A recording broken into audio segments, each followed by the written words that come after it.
Hey, what's going on? This is E. Jones, bottom to the top hoops.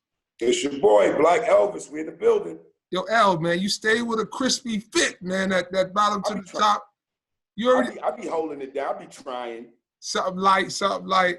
Hey, man, got a unique topic we talking about, man. We talking about the best coaches and programs in New York City from a college perspective. Not excluding anyone, just really highlighting, what they do well, what they've done over the year, and some of the standouts in terms of players and even some movement, man. So would love to get your insight and your take on kind of the year that went past and the year that's coming up. Okay, you go. Well, you started off. Okay, man. So St. John's.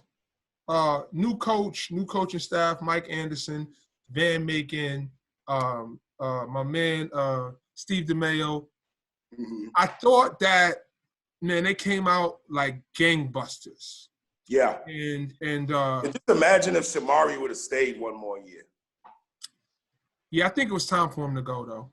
Okay. Because as you get older, your stock starts to go down. So that's really a timing thing, and I felt like he made the right choice. And got you. And I was talking about that. I think it was, he could have got stronger, but I don't know. After winning Big East Player of the Year, there was much more for him to do. So Mike Anderson, St. John's came out the gate, and I was excited because I'm a St. John's fan. I was going to say, you're Johnny. Yeah, as I've said many times on the show, I am a St. John's fan through and through. What did you think when you first saw St. John's this year? I was really impressed. I was happy to see Figueroa was back. Mm-hmm. I was happy to see that. I was happy to see the kid from Jefferson. What was his name? The point guard. I know exactly. Yes, sir. His name will come back to me. Yes, I was glad to see Dunn. So, hey, I thought they had a pretty good season. They started off strong, and they, of course, that Big East schedule is tough. So, it's hard to maintain. It wasn't a sexy pick in terms of him being hired. They talk about a lot of names, and he kind of emerged as the person who came out with the job. And I thought that it was the right choice because in all of his years as a head coach, he's made the NCAA tournament every year with the exception of this year. And this year don't count. So he still can say every year.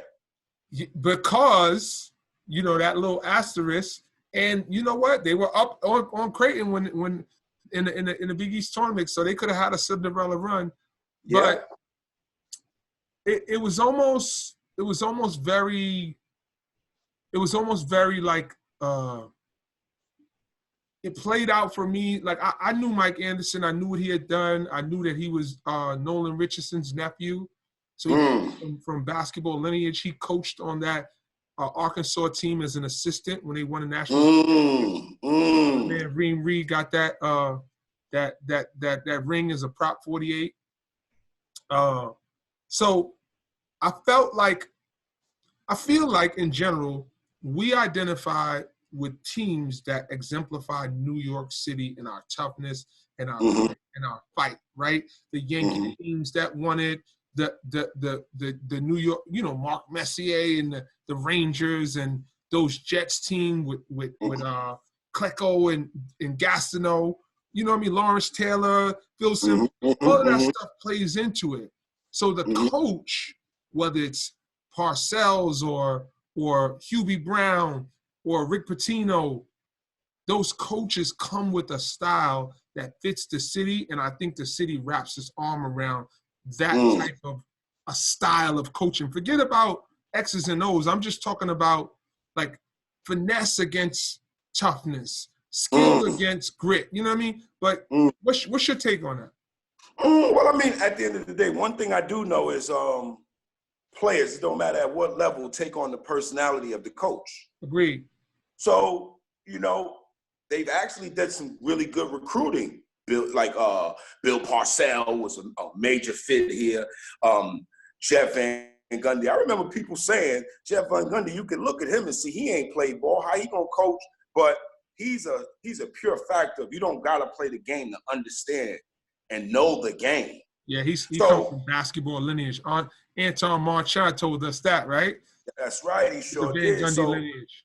No, it's proven. It's proven. You can see that they've made some good decisions. The only people who don't make good decisions in New York, I have to say, when it comes to coaching, is the Knicks. Because when we think about the Pat Riley days, the Jeff Van Gundy days, they were making the playoffs. As soon as they got away from really getting a real coach, guess what happened? Think about it. I mean, I think to coach a little bit, but some of our coaches that have coached here have had success in other places. Mm-hmm. I think, and I don't want to veer too far off the topic, but with respect to that, I think that the Knicks invest too much money in players past their prime. And they surround one superstar, be it Stephon Marbury or Carmelo Anthony, with, B and C level talent, and they expect like miracles to happen. Now, yeah, it falls on the coach, yeah, it falls on that superstar to lift people up, but you got to be really special to win, without 2 or 3 superstars in the modern game. So that's that for St. John's. I think the future looks bright. Let's talk about my man, Shaheen Holloway at St. Peter's College. Big time. Big. Shout out to Shaheen. Great year this year. Coach of the year, right, in the MAC. Yeah, Coach of the year in the MAC, man. They turned it around. Felt like he was well on his way to an NCAA tournament, man. I know Shah's name has been popping up in a lot of circles as one of the hot young coaches in the country. Hey, listen. Obvious, though. He was very open about, his trepidation about taking the St. Peter's job. He took it and he turned it around quick. Yeah. As we know, in this game, you gotta strike while the iron's hot. So I wouldn't be surprised if Shaheen doesn't wind up at a Power 5 conference in the very near future. Got you. Okay. And big shout out to everybody that's staying home with the coronavirus out there, the COVID-19. Yes, sir. Rest in peace to all of the people who lost loved ones. Definitely send our heartfelt condolences out, man. Bottom to the top hoops and city legends. Definitely. So let's talk about Seton Hall, staying across the water. Seton Hall really, really had a great year this year. I mean, what Powell did, just as an overall unit, I believe that coach was out of there this year. I believe Well, it's done? I think he was gone. He was gone. He was about to go up a little bit. You think even with Corona he's gonna leave? Well, I mean, the Corona kind of threw a lot of things off. You know what I mean? Because that team and the way they were gelling, it really looked like they were going to make a real deep NCAA run. They looked like a Final Four team. They looked like it. Powell had them, pretty much rolling. So, big shout out to Jared Roden, OSL alumni. Big shout out to Ant Nelson, Bronx native. Definitely putting it down for that Seton Hall team. Now, at one time, I remember when Manhattan was good, St. Peter's was solid, Iona was winning, St. John's was winning. Like, we had this thing in a chokehold in New York. Like, we were getting. But we skipped that. Hold on. I got to ask you, what do you feel, and give me your thoughts about Rick Pitino coming to Iona? We skipped Iona. Woo! This is so multi-layered, man. First all right, all, run it down in 2 minutes. How is this going to play out with Isaiah Washington, with Rick Pitino, and not having worked out for his son? I have a special spot in my heart for Isaiah because he's a St. Raymond's kid, and again, we've had him in our tournament for years, so I want to see him win for himself, for his family, and for New York City. So this is his last chance, really, to make a mark on college basketball. And I've seen it done. I've seen David Kane of Stevenson fame, like literally almost make it to the NBA in one season at St. John's. He only started one season.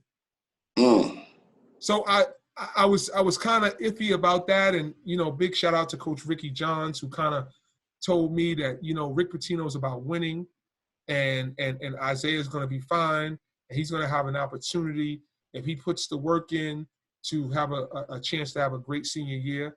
So that was the first thing I thought. The second thing I thought, I was a little mixed, because here's a guy who had some blemishes on his record. Mm-hmm. Here's a guy who was the head of a program that was in the middle of an NCAA probe, as we talked about on a previous show with the Adidas and it's not like we're putting this stuff out there, but it's commonly known that they had some indiscretions at the university.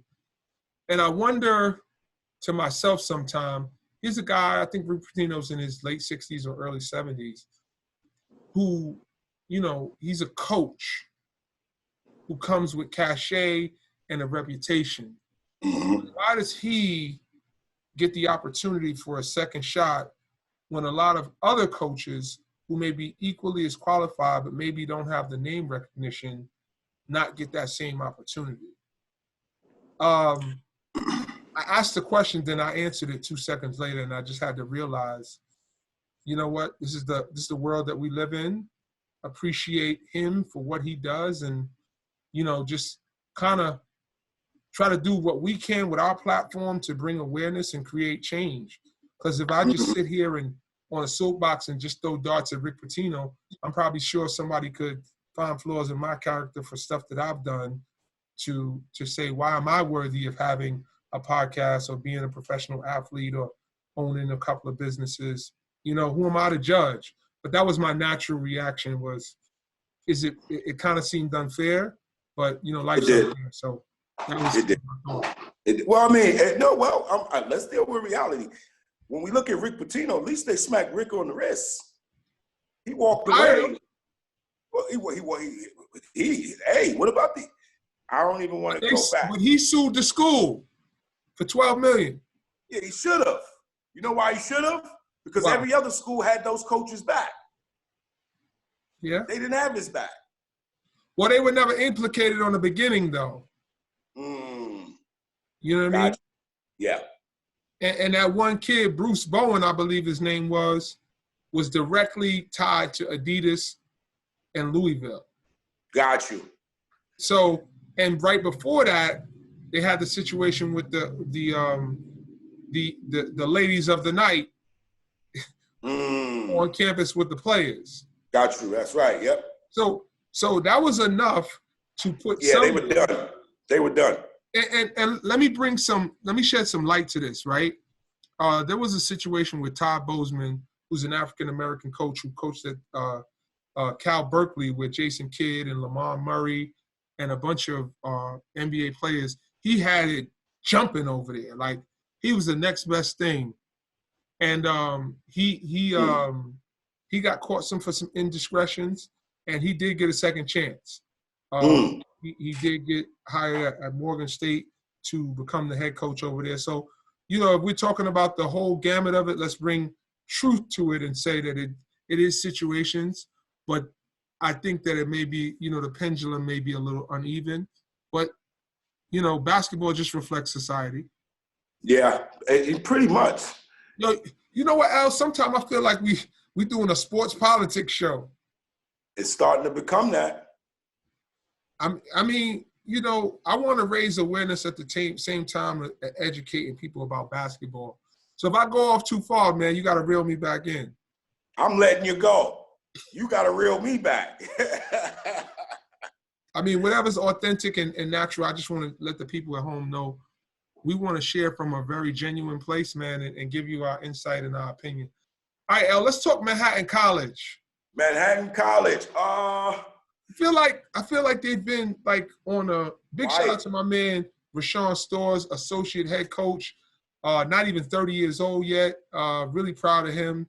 104.73 represent. He from around the hood. But I feel like they've kind of been even. Yeah. And I feel like they need that one kid to emerge to be that Jason Hoover, Brendan Birmingham, that signature kid The kind of, you know what I mean? Louis Flores, Pete Mulligan. You know, they had some name brand New York kids who probably could have went to a level above them. Yeah. But they were like a legitimate mid-plus at that time. They made the NCAA. They won 20 games. That was your man getting it popping. Yeah. Gonzo. Yeah. Shout out to Bobby Gonzalez. Coached you in high school. Yes, sir. Talent Time. Shout out to that Talent Time crew. Al, tell him what he said to you about your parents coming to talk to the coach.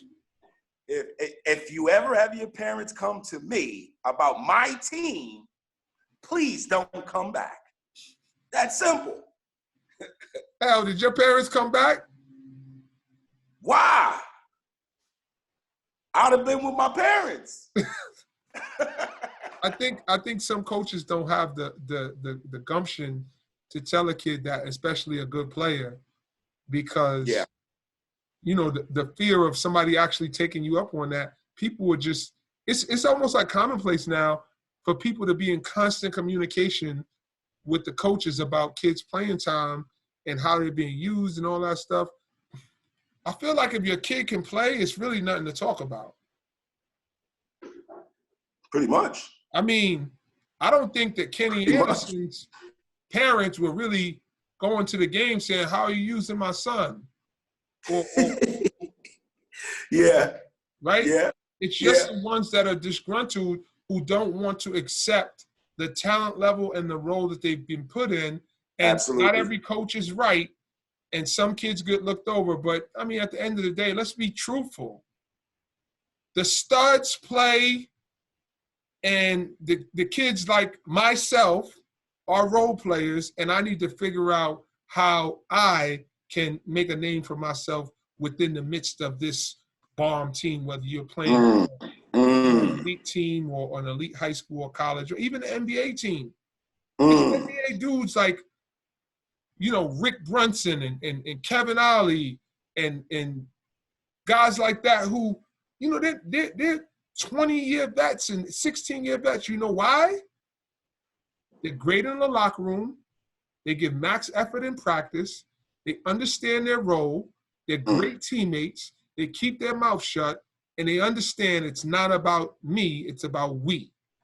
And if you play on a great team, you're going to get more exposure and opportunity anyway. So why can't you star in your role as a role player? Absolutely. Because you're looking at the person next to you saying, I'm as good as him. No, you're not. Yeah. No, you're not. Yeah. No, I get you. All right, so what about Fordham? Let's talk Fordham, because you covered that. Well, I think Fordham is on a downtick, and it's a little bit different. And you know your guy Chuba is over there at Fordham, man. Yeah, shout out to Chuba Ahams. Yeah, it's like Fordham needs to step away from being this like politically correct, we're Fordham University and we're a high academic. Like, that's cool. But you gotta, you know, you can't say, oh, we want to be good at basketball, or we want to be good at sports, and you know, like Harvard's got that jacket. No. Harvard's got it figured out, right? UPenn's got it figured out. Princeton's got it figured out. We're high academic, and we really want to be good at basketball too. So we're going to recruit good basketball players. Harvard's figured it out. But guess what? Tommy Amaker, I knew you were going to say that, is a household name who played at Duke and had success at Seton Hall and had success at Michigan. Like, he got it. So you got to get that coach that, like, I remember they recruited, they hired Bob Hill. Remember that?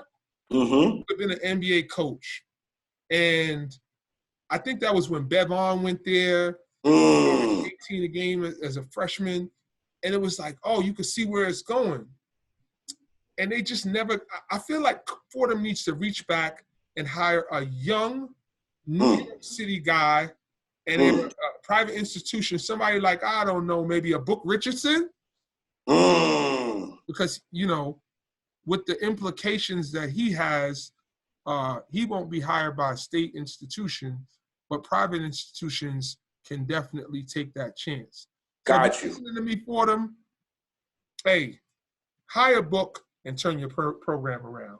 you know, and it's not limited to him. I think there's a lot of good young coaches. Mm-hmm. Terrence Rencher, maybe. You know what I'm saying? And I'm being biased right now, you know. but these are New York guys, man, who are qualified and have spent over 12 to 15 years as assistants. Get it popping, man. Go hire one of these guys. If you guys think that Fordham should hire a new young and up-and-coming coach. Nah, let's put it out. Let's get the poll going. You got Book, you got Rencher, you got this. Let's just start it, man. Yo, you got Dwayne Woodward over. You got, you know, Shaheen Holloway. You got all of these New York guys, man. You got Red Autry, Brian Reese. All of these guys are coaching at the Division I level, man.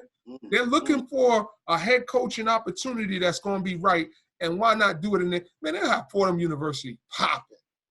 Because I know that, no disrespect to my friends around the country, I help numerous colleges with nothing in return, right? But great friendship, sending kids and helping their programs.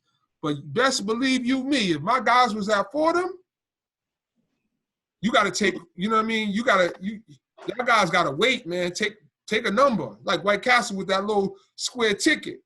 You got to take that number? Got to take that number, bro. Yo, man, matter of fact, shout out to you.